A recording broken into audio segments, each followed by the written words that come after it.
Presidency university news headline. 4 মাস পর কাল সকালে ঢাকায় ফিরছেন খালেদা জিয়া। বিমানবন্দর থেকে গুলশান পর্যন্ত নিরাপত্তা জোরদার, স্বাগত জানাতে প্রস্তুত বিএনপি।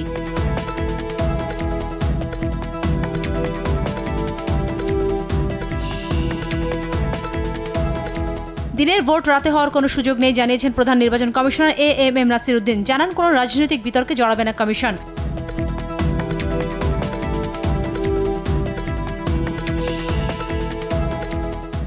জাতীয় নির্বাচন কখন হবে সিদ্ধান্ত বাংলাদেশে, তবে টেকসই দেশ নির্মাণে গুরুত্বপূর্ণ সংস্কারগুলো সম্পন্ন করা প্রয়োজন বলে জানান মাইকেল মিলার। বলেন, নির্বাচন নিয়ে ইউরোপীয় ইউনিয়নে চাপ নেই।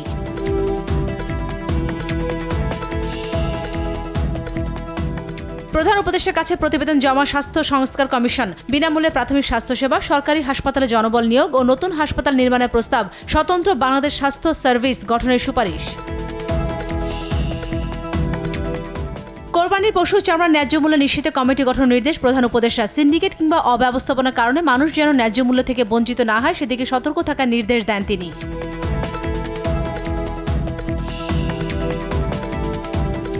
হাসনাত আব্দুল্লাহ গাড়িতে হামলার ঘটনায় এ পর্যন্ত 54 জনকে আটক করা হয়েছে জানিয়েছেন গাজীপুর মহানগর পুলিশের অতিরিক্ত উপ কমিশনার রবিউল ইসলাম। চান্দনা চৌরাস্তা বিভিন্ন এলাকায় অভিযান।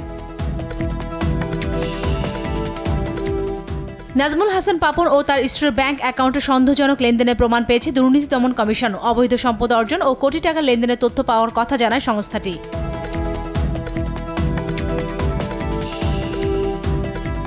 বেতন স্কেলের আলোকে বেতন ভাতা ও স্বতন্ত্র নিয়োগ বিধি প্রণয়ন সহ বিভিন্ন দাবিতে দেশে বিভিন্ন জেলা কর্মবিরতি পালন করছেন জুডিশিয়াল সার্ভিস কর্মচারীরা। বরিশাল সব আদালতের কার্যক্রম বন্ধ।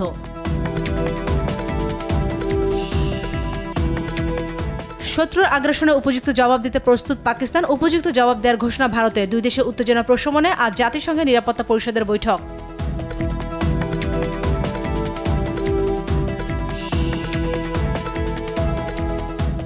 এএফসি এশিয়ান কাপ বাছাই ঘরের মাঠে শক্তিশালী দল গড়তে যাচ্ছে বাংলাদেশ। হামজার পর এবার কানাডার প্রবাসী ফুটবলার সমিত সোমকে পাওয়ার দ্বার প্রান্তে। বাংলাদেশি পাসপোর্ট হাতে পেলেন সোম। ফিফার কাছে বরাবর বাফুফের আবেদন কাল।